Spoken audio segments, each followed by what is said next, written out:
maybe 10% of the population in Taiwan, if there is forced unification, will leave Taiwan. The rest will stay. And the rest will accommodate. And why should the mainland treat them badly? China is not treating Hong Kong badly. China is treating Hong Kong very well. As a wonderful diplomat and a politician, a policy maker, what would be your advice to the people living in Taiwan right now? Because that is very much the most sensitive topic for a lot of people speculating about the geopolitical tension in the region right now. I was invited to give a speech in Taiwan almost 2 years ago. The guest of honor was Xiao Wang-chang, and Ma Ying-jeou, Deng Ming, and Deng Am. I was very honored, but everybody was a little surprised. And it was a good conversation about Taiwan. The DPP government wasn't very happy. The Taiwan Waijiaobu actually issued a statement to criticize me, but it was a bit too extreme, and people were not happy that they issued such a statement. In any case, I went there as an individual. I was not representing the government or any political party. But I have a strong affection for Taiwan because I've been there innumerable times. I have so many friends there. And I work with Kuomintang, I work with Minjingtang. And most importantly, they saved my son. Because my son had leukemia and needed a bone marrow transplant. We couldn't find a match in the family. We couldn't find a match in Singapore. We couldn't find a match in Hong Kong. In the end, through Tzu Chi Foundation, we found a match. So when I meet Taiwanese leaders, I tell them, my son is Taiwanese by blood, which he is, because his blood is Taiwanese. The blood came from the Taiwan Coast Guard. So I have a strong affection for Taiwan. And my point to them is this.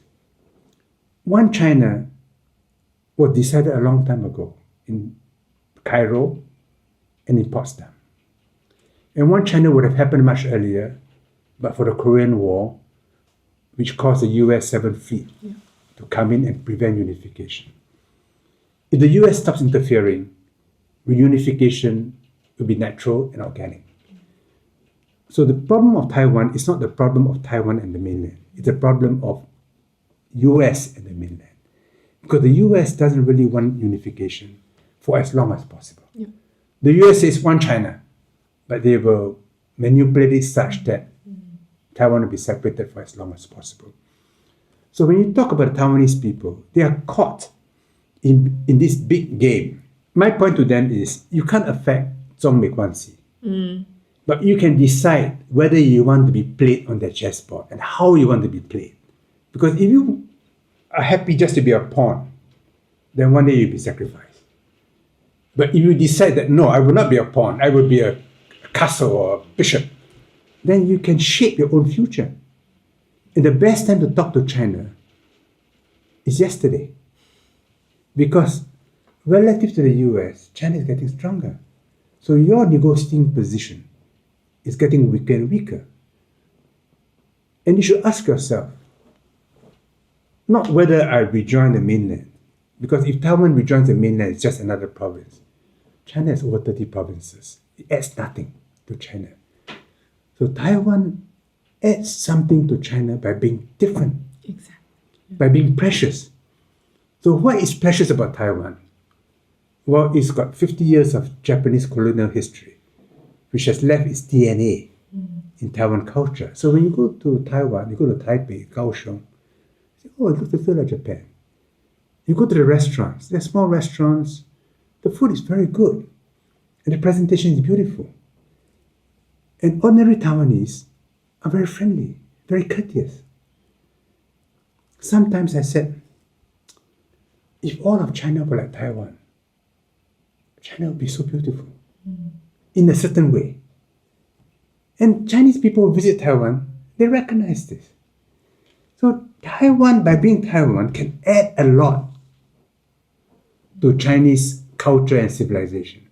And they should think positively and not think in terms of whether I'm part of China or I'm not.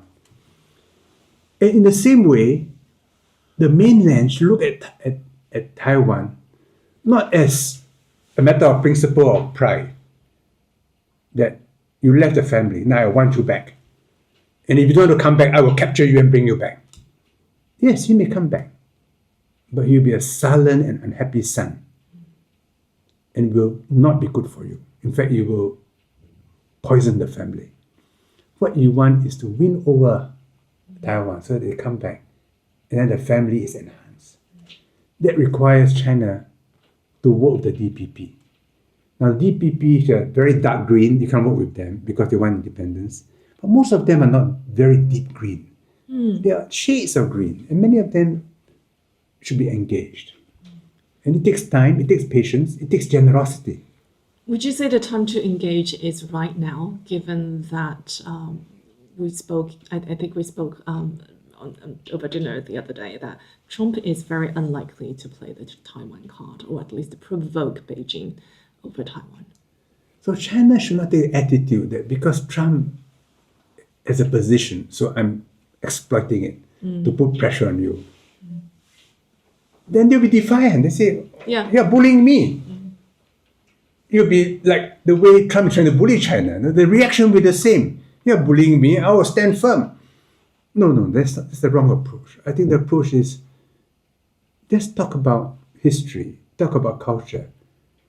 Then the future is natural. It requires effort and it requires understanding. A parent, if you want to win over a child, you must understand the child and understand his hopes and his fears and work with it. And you have to be patient. I think we have lost the opportunity. You mean with With all due Taiwan, respect, right? Like on the people to people level, right? Yeah. We don't. I think we're not going to see a happy ending. Yeah. Really? Yeah. For especially the younger generation, because They've changed the textbook. Yeah. You're talking about a reminder of history, of the culture, of the origins and the roots. But what is exactly happening within the island is that they are actually actively wiping out all history, rewriting history, rewriting textbooks. And also for the mainland part, especially younger generation, after 2019, what happened in Hong Kong. They're angered and by that also. For the younger generation, the Chinese younger generation, they think, we gave such a long time to Hong Kong. We didn't change almost anything. We respected one country, two systems, and they wanted more, and they looked down on us. And then you disrespect China and the civilization and the culture. Yes. I take a longer term view because Chinese culture is resilient. You can change the school syllabus. You can try to de-Sinicize the Chinese people in Taiwan. However you try, there'll be more Chinese than the Chinese in Singapore. I mean, I don't speak Mandarin well. In my school system, I don't study Chinese history. Have I lost my Chineseness? No. How can the Taiwanese people lose their Chineseness? They don't want to be part of the PRC. That I can understand. But the mainland must also understand why the emotions are so deep. These are not simple disagreements. Because under martial law in Taiwan, under Jiang Jieshi, it was very brutal. I first went to Taiwan in 1976. My passport did not allow me to go to Taiwan. So in Honolulu, I applied for a visa. They put it on a separate piece of paper. I had a box, an old box containing an alarm clock from PRC. The custom official looked at the box, he saw the word PRC, he took the box, he threw it away. I thought, how can you do that? This is so rude. I mean, you can tell me that I should not bring it in or whatever. He just threw it away. I was in a restaurant because my cousin lived there. And the waitress spilled somebody. He was very angry. And the person next to him said, you should have slapped her. This is martial law. For years, they were not allowed to talk about 228. And recently, they released the secret files of KMT intelligence when they were spying on everybody. Yeah. This is a deep, deep wound. And the anger against the KMT has been transferred to anger against the mainland because the KMT came from the mainland. Of course, China says, I'm not KMT, I fought the KMT. How can you blame me? No, you must understand that the anger is against the mainland. Yeah. I don't think there's enough understanding of Taiwan on the mainland. And not enough appreciation of why they are what they are. Look at Hong Kong. You mentioned Hong Kong. So since the national security law, about 300,000 Hong Kongers have left Hong Kong. Okay, that's maybe 5% of the population. Maybe 10% of the population in Taiwan. If there is forced unification, will leave Taiwan. The rest will stay. And the rest will accommodate. And why should the mainland treat them badly? China is not treating Hong Kong badly. China is treating Hong Kong very well. There was a period when mainlanders, when they went to Hong Kong, they felt that they were badly treated by Hong Kongers. Discriminated against, yeah. And literally, rudely treated. Yes.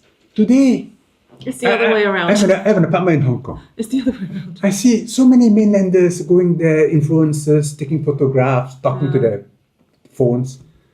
I see it's very cute. What's the complaint among Hong Kong people? Hey, they're not spending money. So history is a long time. If there is forcible reunification, there will be a wound, but it can heal. But it may be possible to avoid that. Avoid a force